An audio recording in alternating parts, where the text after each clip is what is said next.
అందరికీ నమస్కారం. ఎన్నికలు ముగిశాయి. దాదాపు 82% ఓట్లు పోలయ్యాయి. ఇది ప్రజాస్వామ్యంలో మంచి పరిణామం. కానీ ఇదే సమయంలో ప్రజలందరం చాలా అప్రమత్తంగా ఉండాలి. ఎందుకంటే పోలింగ్తోనే ఎలక్షనీరింగ్ పూర్తి కాలేదు, కౌంటింగ్ కూడా ఉంది. ఓటమి కళ్ళ ముందు కనిపించడంతో వైసీపీ అసురగణం ఎంతటి అరాచకానికి ఒడిగొడుతుందో పల్నాడు, తాడిపత్రి, తిరుపతిలో చూసాం. సైకోపాత్ అనే మాట మనం వింటూ ఉంటాం. ఈ జగన్మోహన్ రెడ్డి కూడా ఆ కోవలోకి వస్తాడో లేదో తెలియదు, కానీ ఖచ్చితంగా అతను ఒక సోషియోపాత్. ప్రజలను కులాలుగా, వర్గాలుగా, పార్టీల వారీగా విడదీసి చిచ్చులు పెట్టి ఆనందించే రకం. అతనిలో ఆ మానసిక స్థితిని మొదట్లో ఎవరు గుర్తించలేకపోయారు. ఆ వ్యాధిని తన అసురగణానికి కూడా అంటించాడు. ఈ సోషియోపాత్ మానసిక స్థితి రోజు రోజుకి ముదిరిపోయింది. ఓటమి కనిపిస్తుండటంతో వైసీపీ ముఠాలు ఉన్మాదంతో ప్రజల ఇళ్ల మీద పడి అరాచకం సృష్టిస్తున్నాయి. మాచర్ల వైసీపీ ఎమ్మెల్యే సంబంధీకుల ఇళ్లలో పెట్రోల్ బాంబులు దొరికాయంటే ఫలితాలు వచ్చాక వీళ్ళు ఎంత రాక్షసత్వానికి తెగబడబోతున్నారో ప్రజలు గ్రహించాలి.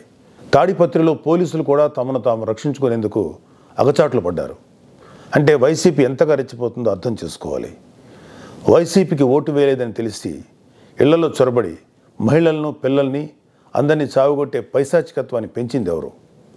ఖచ్చితంగా ఈ జగన్మోహన్ రెడ్డి అనే చెప్పాలి.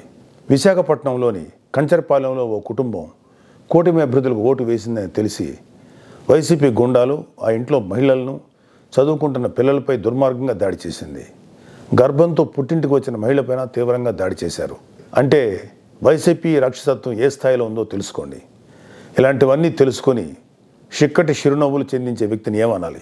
మహేష్ బాబు స్పైడర్ సినిమాలో విలన్ సూర్య గుర్తొస్తున్నాడు కదూ.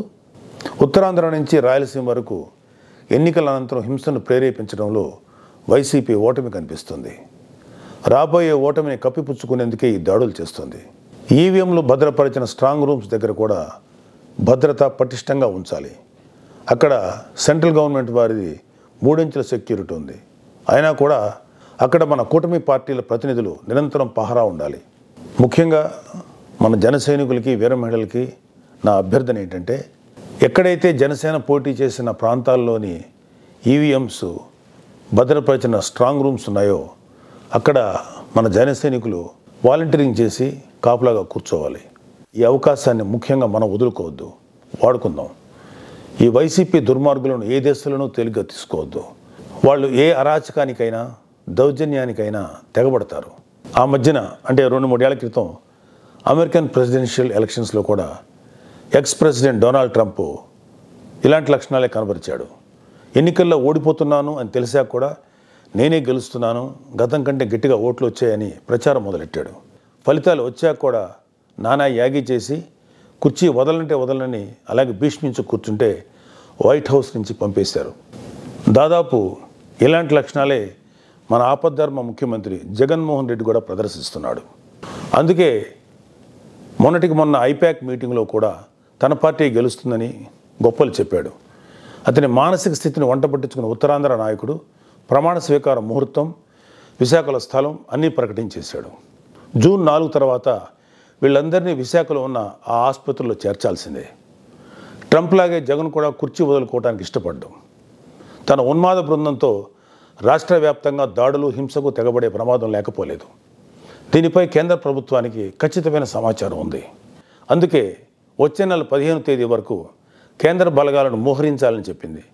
మన వంతుగా కౌంటింగ్ ముగిసే వరకు కౌంటింగ్ కేంద్రాల దగ్గర, పార్టీ కార్యాలయాల దగ్గర కూటమి శ్రేణులు అప్రమత్తంగా ఉంటూ ప్రతి కూటమి కార్యకర్త ఈ కేంద్రాలను పర్యవేక్షిస్తూ ఉండాలి.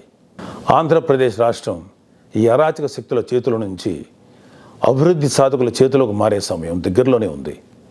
అందరం ఆ శుభగడి కోసం వేచి చూద్దాం. జై జనసేన, జై హింద్.